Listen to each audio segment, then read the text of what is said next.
So hello friends यार, आज हम लोग अपना लक्ष्मीकांत का chapter 2 the making of the constitution शुरू करेंगे। एक सेकंड अपना स्लाइड खोल लेते हैं। हाँ, सो हमारा जो लक्ष्मीकांत का ये चैप्टर 2 है making of the constitution. Chapter 1 हम इसलिए नहीं पढ़ रहे हैं, वो हम अपना हिस्ट्री में कंप्लीट करेंगे, क्योंकि हिस्ट्री में जाके जब हम उसे पढ़ेंगे कि रेगुलेटिंग एक्ट क्या था, ये सारे एक्ट्स वगैरह जितने भी थे, तो वहाँ पे ज़्यादा बेटर अंडरस्टैंडिंग होगी हमें उस चीज़ की। तो हम अपना चैप्टर 2 स्टार्ट करते हैं, मेकिंग ऑफ द कॉन्स्टिट्यूशन, कि हमारा कॉन्स्टिट्यूशन कैसे बना। तो कॉन्स्टिट्यूशन बनाने के लिए जो हमारी कॉन्स्टिट्यूंट असेंबली थी वो कहाँ से आई। तो और उससे पहले गाइस, ये हमारा यूट्यूब का चैनल का नाम है प्रेपनेक्स्ट यूपीएससी। प्लीज इसको सब्सक्राइब करें, आपको डेली बेसिस पे यहाँ पे हमारे वीडियोस मिलेंगे अलग अलग चैप्टर, अलग अलग टॉपिक्स पे। सो बात करते हैं मेकिंग ऑफ कॉन्स्टिट्यूशन की। तो हमारे पास सबसे पहला क्वेश्चन आता है कि इसकी डिमांड कहाँ से आई। तो हमारे एक कम्युनिस्ट पार्टी के बहुत ही एक एमिनेंट प्रोमिनेंट लीडर थे जिनका नाम था एम एन रॉय। तो एम एन रॉय ने क्या किया था, 1934 में डिमांड रखी थी, एक आइडिया दिया था हम लोगों को कि एक कॉन्स्टिट्यूंट असेंबली होनी चाहिए इंडिया का कॉन्स्टिट्यूशन बनाने के लिए। और लक्ष्मीकांत में फॉलो करते रहना साथ साथ में, तो इजीली आपको समझ आएगा। तो उसके बाद क्या होता है, 1935 में ये इंडियन नेशनल कांग्रेस ने ऑफिशियली डिमांड किया कि हमारे फ्री इंडिया का कॉन्स्टिट्यूशन बनाने के लिए कॉन्स्टिट्यूंट असेंबली होनी चाहिए।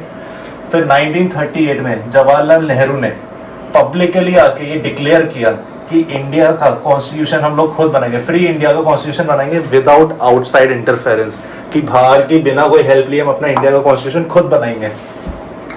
तो उसके बाद हम आ जाते हैं 1940 में। तो 1940 में क्या होता है कि एक तरीके से आपको पता है वर्ल्ड वॉर 2 चल रहा होता है। तो वर्ल्ड वॉर 2 में क्या होता है, ब्रिटेन को हेल्प चाहिए होती है अलग अलग कंट्रीज की। तो ब्रिटेन को भी जो डिमांड रखी थी जवाहरलाल नेहरू ने, ब्रिटेन ने उसको एक्सेप्ट किया, पर उसके जगह उन्होंने कुछ कंडीशन रखी कि इंडिया उनका वर्ल्ड वॉर 2 में हेल्प करेगा। तो अगर हेल्प करेगा तो फिर इंडिया को डोमिनियन स्टेटस देंगे। पर डोमिनियन स्टेटस इंडिया को चाहिए नहीं था, इंडिया को चाहिए था कि अब वो कंप्लीटली इंडिपेंडेंस चाहते थे। तो क्या था, अगस्त ऑफर 1940 इसको बोलते हैं कि ब्रिटिशर ने इंडिया की डिमांड एक्सेप्ट कर ली कॉन्स्टिट्यूएंट असेंबली के लिए। ये 8 अगस्त 1940 को होता है, इसलिए अगस्त ऑफर बोलते हैं इसको। तो उसके बाद क्या होता है, 1942 में आता है अपना क्रिप्स मिशन। क्रिप्स मिशन में कौन आता है, स्टैफर्ड क्रिप्स नाम का एक मतलब बंदा है, वो आता है। पर ये क्या होता है, ये जो मिशन होता है फेल हो जाता है। फेल क्यों हो जाता है कि जो अपनी मुस्लिम लीग थी उसे चाहिए था एक सेपरेट पाकिस्तान। तो क्या था, ये जो थी बोल रही थी कि हम सिर्फ एक सिंगल कॉन्स्टिट्यूएंट असेंबली बनाने का देंगे, पर उनकी डिमांड थी कि 2 कॉन्स्टिट्यूएंट असेंबली, एक इंडिया के लिए एक पाकिस्तान के लिए। तो जिस वजह से मिशन फेल हो जाता है। इसके बाद फिर अगला एक मिशन आता है 1946 में, जिसको बोलते हैं कैबिनेट मिशन प्लान। इसके अंदर हमारे 3 इंपॉर्टेंट मेंबर्स आते हैं। एक तो अपने स्टैफर्ड क्रिप्स थे जो क्रिप्स मिशन वाले थे, एक एवी अलेक्जेंडर और एक पैथिक लॉरेंस। तो ये लोग भी वही सेम आइडिया रखते हैं जो कि क्रिप्स मिशन में रखा गया था। तो फिर क्या था कि कैबिनेट मिशन प्लान में ये तीनों लोग आए थे, स्टैफर्ड क्रिप्स, पैथिक लॉरेंस, एवी अलेक्जेंडर। तो इन लोगों ने भी सेम चीज बोली जो स्टैफर्ड क्रिप्स ने बोली थी अपने क्रिप्स मिशन में, कि एक ही कॉन्स्टिट्यूएंट असेंबली। तो मोर और लेस मुस्लिम लीग को मतलब माननी पड़ी उनकी बात और एक्सेप्ट कर लिया दोनों ने, national Congress, Indian national Congress और मुस्लिम लीग दोनों ने एक्सेप्ट कर ली ये चीज कि ठीक है। तो उसके बाद क्या होता है, फिर कॉन्स्टिट्यूएंट असेंबली बनने के लिए कंपोजिशन क्या था कॉन्स्टिट्यूएंट असेंबली का। तो उस टाइम पे क्या था, 389 सीट्स डिवाइड हुई थी। टोटल स्ट्रेंथ जो थी 389 ही क्यों थी, तो क्या है कि आप देख सकते हो कि 1 सीट 1 मिलियन पीपल पर, कि 1 मिलियन पीपल पे एक सीट थी। तो इससे हमें पता चलता है कि उस टाइम की पॉपुलेशन जो थी 38.9 मिलियन, 389 मिलियन, सॉरी 389 मिलियन हमारे उस टाइम पॉपुलेशन थी। तो अब टोटल स्ट्रेंथ तो चल गया 389 है। अब ये 389 भी 2 पार्ट्स में डिवाइडेड था, एक 93 सीट्स, एक 296। 296 जो थी वो ब्रिटिश इंडिया की सीट्स थी और 93 थी वो प्रिंसली स्टेट्स।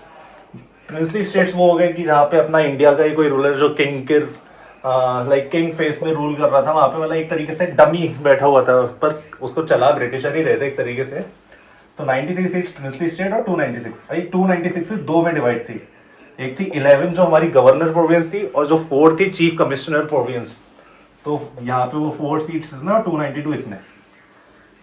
अब ये जो हमारा ब्रिटिश इंडिया है, इसमें ये जो सीट्स थी ना वो 3 अमंग 3 कम्युनिटीज ही डिवाइड थी, मुस्लिम, सिख्स एंड जनरल। जनरल में वो सारे आ जाते हैं जो मुस्लिम और सिख्स के अलावा बचते हैं, अपना हिंदू, पारसी वगैरह सब कुछ। तो अब एक और सबसे बड़ी चीज आती है, जो अपनी कॉन्स्टिट्यूएंट असेंबली थी ना वो कंप्लीटली वो नहीं थी कि लाइक इलेक्टेड, क्योंकि वो नॉमिनेटेड थी। प्रिंसली स्टेट से क्या था ना, जितने भी लोग थे ना वो नॉमिनेटेड थे, वहाँ के जो प्रिंस थे उन्होंने नॉमिनेट करके भेजा था, और बाकी यहाँ पे इलेक्टेड थी, ये ब्रिटिश प्रोविंस से इलेक्ट होके आए थे। तो ये तो हमारा कंपोजिशन हो गया। अब आते हैं इलेक्शन का दिन। इलेक्शन में क्या था, कांग्रेस वॉन कर दिया 208 सीट्स, मुस्लिम लीग 73 और जो अदर्स छोटे मोटे लोग इंडिपेंडेंटली लड़ते हैं वो 15 सीट्स। इसमें क्या था कि प्रिंसली स्टेट से पार्ट नहीं लिया था, वो मतलब अलग रहे थे कि हम उन्होंने बोला था कि हम लोग पार्ट नहीं होंगे कॉन्स्टिट्यूएंट असेंबली का। और एक सबसे इंपॉर्टेंट चीज याद रखने की, महात्मा गांधी ये किस हमारे कॉन्स्टिट्यूएंट असेंबली के पार्ट नहीं थे। अब आ जाते कि वर्किंग ऑफ कॉन्स्टिट्यूएंट असेंबली की, कॉन्स्टिट्यूएंट असेंबली की वर्किंग कैसे शुरू हुई। तो सबसे पहला जो हमारा 9 दिसंबर 1946 को होती है हमारी पहली मीटिंग। पहली मीटिंग जो होती है 207 मेंबर्स अटेंड करते हैं। मुस्लिम लीग ने बॉयकॉट कर दी थी मीटिंग क्योंकि उनकी डिमांड फुलफिल नहीं हो पा रही थी सेपरेट पाकिस्तान की। तो सचिदानंद सिन्हा, इनको हम पहला टेम्परेरी प्रेसिडेंट बनाते हैं। तो इनको टेम्परेरी प्रेसिडेंट किस बेसिस पे बनाते हैं, तो एक फ्रेंच प्रैक्टिस होती है कि जो भी सबसे ओल्ड मेंबर होगा ना, जिसकी सबसे ज्यादा एज होगी, उसको हम लाइक प्रेसिडेंट बना देते हैं। फिर आते हैं सेकंड मीटिंग 11 दिसंबर 1946। तो राजेंद्र प्रसाद को हम अपना परमानेंट प्रेसिडेंट बनाते हैं कॉन्स्टिट्यूएंट असेंबली का, इंडिया का नहीं बनाते अभी, कॉन्स्टिट्यूएंट असेंबली का परमानेंट प्रेसिडेंट। और एच.सी. मुखर्जी और वी.टी. कृष्णमाचारी को वाइस प्रेसिडेंट, दोनों को वाइस प्रेसिडेंट बनाते हैं। और फिर 13 दिसंबर 1946 को क्या होता है, जवाहरलाल नेहरू सबसे इंपॉर्टेंट चीज ऑब्जेक्टिव रेजोल्यूशंस लेके आते हैं। ऑब्जेक्टिव रेजोल्यूशन समझ लो जो अपने कॉन्स्टिट्यूशन का आज का प्रीएम्बल है, वो पूरा इसी की वजह से है। Objective resolution is like copy of preamble. So guys, अब आ जाते हैं अगला टॉपिक जो हमारा है, changes after independence act. Independence act पास होने के बाद क्या क्या चेंजेस देखने को मिलते हैं हम लोगों को। तो सबसे पहला कि जो मैंने आपको यहाँ पे बताया था कि ये प्रिंसली स्टेट जो थे इन्होंने ज्वाइन नहीं किया था, तो वो भी धीरे धीरे ग्रेजुअली उन लोगों ने ज्वाइन करना शुरू किया हमारी असेंबली को। तो पहला चेंज तो ये देखने को मिलता है। सेकंड, 3 चेंजेस आए थे असेंबली के अंदर। असेंबली के अंदर क्या 3 चेंजेस आए, तो पहला, असेंबली जो थी फुल्ली सोवरिन बॉडी बन चुकी थी, अब वो अपने अकॉर्डिंग काम कर सकती थी कोई ब्रिटिशर का इंटरफेरेंस के बिना। और वो कोई भी लॉ जो ब्रिटिशर ने इंडिया के रिगार्डिंग बनाया होगा उसको भी अपने अकॉर्डिंग निकाल सकती है या फिर उसको एडिट कर सकती है, कुछ भी कर सकती है, एब्रोगेट और इशू या फिर कुछ भी नया लॉ बना सकती है। तो एक दूसरा फंक्शन तो ये हुआ, मतलब 3 चेंजेस में पहला चेंज हुआ सोवरिन बॉडी है। सेकंड, 2 सेपरेट फंक्शंस असाइन किए गए, 2 सेपरेट फंक्शन। अब वो लेजिस्लेटिव फंक्शन भी कर रही थी और एग्जीक्यूटिव तो पहले, अब लेजिस्लेटिव फंक्शन लॉ बनाने का काम भी ये कर रही थी। तो एक तरीके से वो 2 फंक्शंस पूरे कर रही थी कॉन्स्टिट्यूएंट असेंबली एक साथ। और तीसरा, Muslim League withdrew and strength came to 299। Muslim League ने विड्रॉल कर लिया वहां से कि हम लोग अब इसका पार्ट नहीं रहेंगे। तो पहले जो हमारी 389 टोटल उसकी स्ट्रेंथ थी वो जाके 299 हो गई थी। फिर हम कुछ अदर फंक्शंस के ऊपर आ जाते हैं कॉन्स्टिट्यूएंट असेंबली के। तो अदर फंक्शंस में क्या क्या किया, नेशनल फ्लैग अडॉप्ट किया, national anthem, national song, India की कॉमनवेल्थ की मेंबरशिप वापस से रेटिफाई की, ये सब चीज़, जैसे ये वाली सारी चीज़ हो गई। ये 24 जनवरी 1950 को सब कुछ अडॉप्ट किया था। और सबसे इंपॉर्टेंट चीज़, 24 जनवरी 1950 को डॉक्टर राजेंद्र प्रसाद को as a permanent president of India, first president of India भी बनाया गया। तो ये सारे कुछ अदर फंक्शंस थे। अब आ जाते हैं इन्फोर्समेंट ऑफ द कॉन्स्टिट्यूशन, कैसे इन्फोर्स हुआ। तो इसके लिए क्या था कि जैसे आपको पता है कि 26 नवंबर 1950 को हमारा 1949 में हमारा कॉन्स्टिट्यूशन बन के रेडी हुआ था, लेकिन हमने 26 जनवरी 1950 से उसे स्टार्ट किया। वो डेट इसलिए ली थी क्योंकि वो पूर्ण स्वराज का आइडिया जो था हमारा 1930 का, तो उसी की वजह से 26 जनवरी हमने डेट लिया था। पर कुछ प्रोविजन जैसे सिटीजनशिप, इलेक्शन और प्रोविजनल पार्लियामेंट के, ये सारे कुछ आर्टिकल्स थे जो हमारे 26 नवंबर से ही स्टार्ट हो गए थे, क्योंकि सिटीजनशिप देना था लोगों को। इन सब वजह से कुछ कुछ प्रोविजन, इसके ऊपर PYQ भी आता है कि कौन कौन से प्रोविजन थे, अपने आर्टिकल्स थे जो कि पहले ही कॉन्स्टिट्यूशन के स्टार्ट होते ही एकदम स्टार्ट हो गए थे। तो कुछ क्रिटिक्स भी हैं। क्रिटिसिज्म क्या क्या है, तो बोलते नॉट अ रिप्रेजेंटेटिव बॉडी, ये रिप्रेजेंटेटिव बॉडी नहीं है। क्यों नहीं है, क्योंकि जैसा आपको बताया कि आधे यहाँ के जो लोग थे वो नॉमिनेटेड थे, यहाँ के इलेक्टेड थे, तो एक तरीके से रिप्रेजेंटेटिव बॉडी नहीं थी, सोवरिन बॉडी नहीं थी। क्यों नहीं थी, क्योंकि ये हम लोगों ने ब्रिटिशर की डिमांड, ब्रिटिशर से पहले हमने पूछा था कि अगस्त ऑफर में कि हमें एक अपना कॉन्स्टिट्यूशन, एक तरीके से सोवरिन नहीं है, हमें भी इसके लिए भी पार्लियामेंट, ब्रिटिश पार्लियामेंट की हमें परमिशन लेनी पड़ी थी। टाइम कंज्यूमिंग, टोटल 2 साल 11 महीने 18 दिन, 2 years 11 months एंड 18 days लगे थे बनाने में। इतना टाइम आज तक किसी भी कंट्री के कॉन्स्टिट्यूशन को नहीं लगा है। और टोटल एक्सपेंडिचर देखते हैं 64 लाख रुपीज का उस टाइम पे खर्चा भी आया था। फिर बोलते डोमिनेटेड बाय कांग्रेस की, मोस्टली उसमें कांग्रेस के ही मेंबर्स थे और किसी ज़्यादा लाइक अलग अलग पार्टीज का कोई रिप्रेजेंटेशन नहीं था।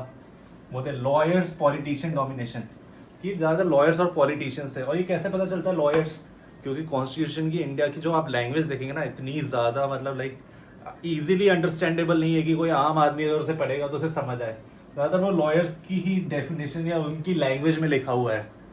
और हिंदू डोमिनेटेड, कि बहुत ज़्यादा हिंदू का ही ज़्यादा है, बाकी कम्युनिटीज़ को रिप्रेजेंट नहीं किया उसके अंदर। तो ये सारे कुछ क्रिटिसिज्म थे। अब कुछ इंपॉर्टेंट फैक्ट्स के बारे में आ जाते हैं। तो हमारी कॉन्स्टिट्यूएंट असेंबली का जो सिंबल था वो हमने एलिफेंट लिया था। और जो हमारे BN राव जी है, इनको हमने एज अ लीगल एडवाइजर बनाया था कॉन्स्टिट्यूएंट असेंबली का। इसके ऊपर PYQ भी आ रखा है, आप देख सकते हैं, अलग स्टेट PCS वगैरह में भी आ जाता है। और प्रेम बिहारी नारायण रायजादा, ये कैलीग्राफर थे। ओरिजिनल रिटन कॉन्स्टिट्यूशन इन्होंने ही किया था, लाइक इन्होंने ही राइट किया था अपने हैंड रिटन कॉन्स्टिट्यूशन जो भी था ये प्रेम बिहारी नारायण रायजादा ने किया था। और इसका जो हिंदी वर्जन था वो वसंत कृष्ण वैद्या जी ने लिखा था। अब एक चीज ये ज्यादातर लोग स्किप कर देते हैं लक्ष्मीकांत में, हिंदी टेक्स्ट ऑफ कॉन्स्टिट्यूशन पर मैं PYQ पढ़ा था तो उसके अंदर मैंने देखा था इससे रिलेटेड बहुत क्वेश्चन थे, हिंदी टेक्स्ट ऑफ कॉन्स्टिट्यूशन। तो ओरिजिनली इसके रिगार्डिंग कोई भी प्रोविजन नहीं था कॉन्स्टिट्यूशन में। इसको 58th कॉन्स्टिट्यूशनल अमेंडमेंट एक्ट के अंडर हम लोगों ने ऐड किया 394A में, पार्ट 22 ऑफ कॉन्स्टिट्यूशन में, जिसके रिगार्डिंग प्रेसिडेंट जो है वो प्रेसिडेंट के अंडर में सारी चीज़ें की जाती है। सो गाइज यही था अपना second chapter making of the constitution के अंदर। होप आपको ये वीडियो अच्छा लगा होगा। प्लीज़ सब्सक्राइब करें चैनल को and thank you so much. मिलते हैं नेक्स्ट वीडियो में।